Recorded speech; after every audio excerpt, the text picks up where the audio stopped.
guys, Valerie here, and welcome back to my channel. I've been in the mood for some challenges. If you saw Saturday's video, I did the 3 marker challenge plus reviewed a new sketchbook. So if you haven't checked out that video, go check it out now. I wanted another surprise challenge. So let's open up another smart art box. If there's charcoal in this, I'm gonna cry. For those of you who don't know, a smart art box is a monthly art experience subscription box. And I love opening these so that you guys can see what's inside and make the best decision whether or not this box is right for you. I also want to give a big thanks for Smart Art Box for sponsoring this video. It really does help me to be able to continue to create content here on YouTube because, you know, sometimes it's hard to be a content creator here on YouTube. But without further ado, let's jump in and see what's inside this box. Hopefully I won't set the camera. We have this cool octopus illustration. That's right up my alley. Doing a fun illustration. Let's find out what's inside. This is actually a lot of goodies for a smart art box. First thing I see here is an Aqua Pen Graphix. This is a watercolor felt tip pen. I've never tried these before, and it looks like it comes in a variety of colors, so we'll open that in a minute. Next is another Graphix. This is a fine liner. We have some Generals pencils. So we have 3 graphite pencils and 1 layout pencil and an eraser. And you guys know I love sketchbooks. I have so many sketchbooks, and I love it when they send one. And this is a really nice multimedia paper. And last but not least, this, I love the weight. I love this. It's a paintbrush, but look at this. I don't know if you would use this for anything, but I love this. I feel like I could push my cuticles up or clean under my nails. But yeah, oh, nice little paintbrush. This is a size 4. All right, let's open up these guys because I am curious to see what is inside. And yes, there are 4 colors. Oh, yay. 4 colors: black, blue, red, and green. And they're just little fine liners. And then these brush pens, which say they are watercolor. So I'm thinking with applying water to them, they should blend and bleed.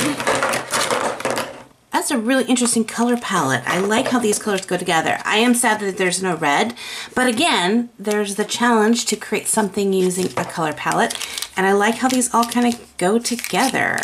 Ooh, I like that pattern. All right, I'll take this off here. I love what this says. You're holding 68 pages of freedom. Isn't that the feeling that a brand new sketchbook gives you? Like, it's all new, fresh. What's going to be inside here? I don't know. All right. I'm too weird. Now, I know I'm starting a new sketchbook when I just started a new sketchbook. Seriously, still has only 1 drawing in it, and here I am starting this one. I feel kind of bad. I feel like I should wait. Nope, I'm not. Ooh, this blue is not like the blue of the cap, if you can see it. Like, this is like a cobalt blue, but this is a really cool toned blue, almost like a purpley blue. I do not have a liner that color. I have a cobalt blue, which is this color. Very nice. And red. See, I do have some red. And I don't actually have a red multi-liner. I'm going to grab a Copic marker here to see if these would work with Copic. So we're just going to see if they bleed over a little bit. A little bit. Not super bad, and maybe that just needed to dry a little bit more because these ones aren't bleeding at all. No, okay, so I think once they dry, you could use these with Copics. The next test is a little bit of water. What does it do with water? Okay, so with water, you can see right away these are bleeding. So not with watercolors, unless you want it to do that. So we have a little bullet nib right here. And on this side, a brush nib. It's nice brush nib. It's stiffer than a Copic marker, but it's still really nice. There's the lighter blue.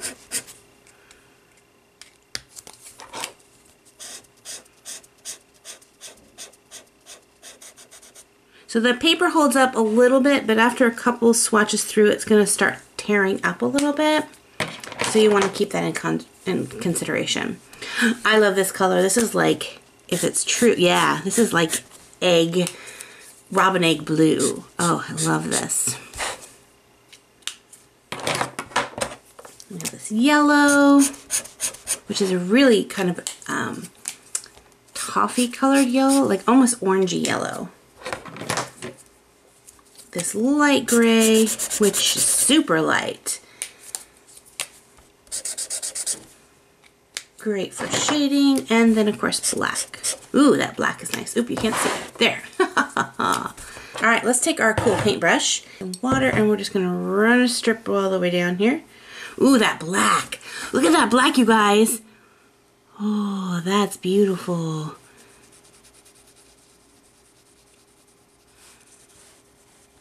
You know, you can't like get them to totally pull up every little bit of color, but you can take that and definitely do some stuff with it. This blue seems to pull up pretty well. Though I do miss red. I want red in here, but it's not part of the color palette. I rarely actually use graphite pencils.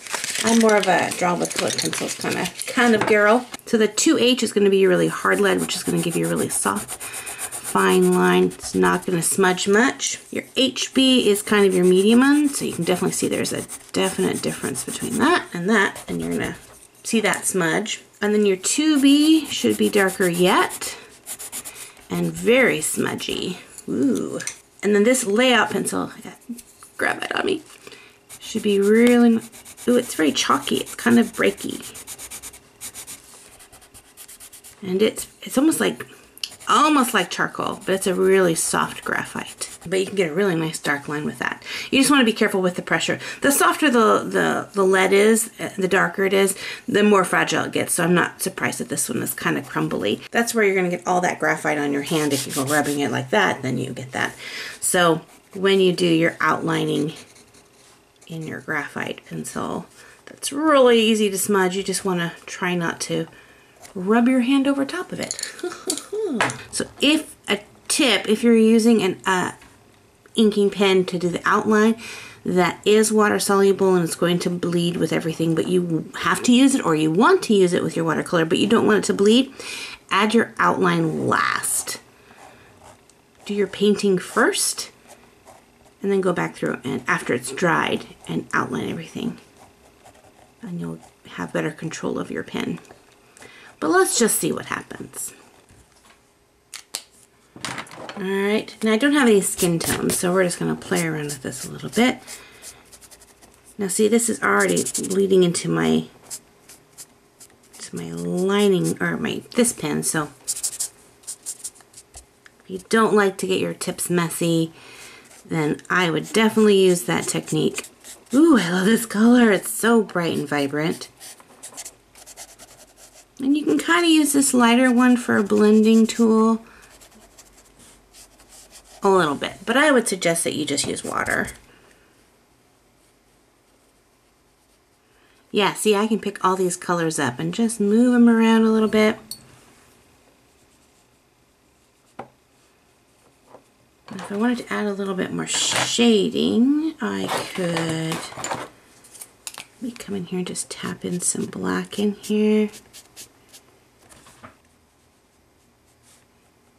Nice deep colors. Now, this is completely optional to you guys, but this is a spiral bound notebook, which is meant for right-handed people. And so when left-handed people try to draw it, we keep bumping this and rubbing on this, and it's just really not comfortable. So a trick for all my left-handed viewers out there is either flip it this way or flip it this way. It's your sketchbook. You can draw in whatever direction you want to.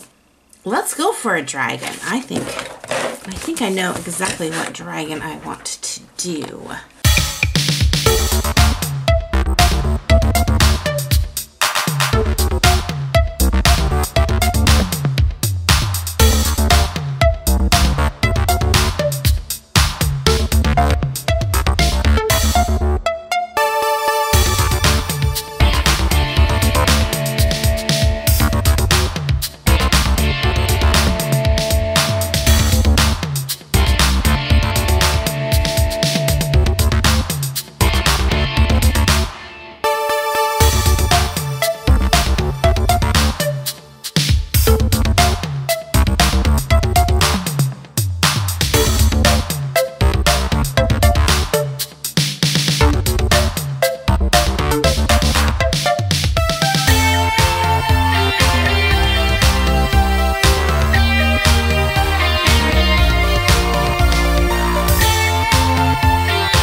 amazing. I did not expect this to turn out the way it did. I've never drawn this dragon before, so I will say I did make one mistake after looking at some more reference photos that the underside of these wings are actually the same tone as this. So it's yeah, it's not Stormfly because it's not accurate. If you're interested in checking Smart Art Box out for yourself, I will leave a link to their website in the description box below where you can check out all the different options that you have. If you want to see some of their other boxes, I will leave a playlist to some of my art challenges, which include Smart Art Boxes, so you can get a feel for what's inside the boxes. Anyway, guys, thank you so much for hanging out with me, and if you want to know what I'm going to be doing with this little I can't remember what this dragon is called. I mean, I know the name of it, but I don't know the type. Let me know in the comments. But if you want to know what I'm going to do with the sketchbook and this drawing, make sure to tune in to my 1000th video live stream coming on March the 16th, 2019. I don't know the time yet. I will get that nailed down probably on the 15th or maybe even on the 16th. It'll be in the afternoon sometime, Pacific Standard Time. Anyway, guys, God bless you. Thanks for hanging out with me, and until next time, we'll see you in another art video. Bye!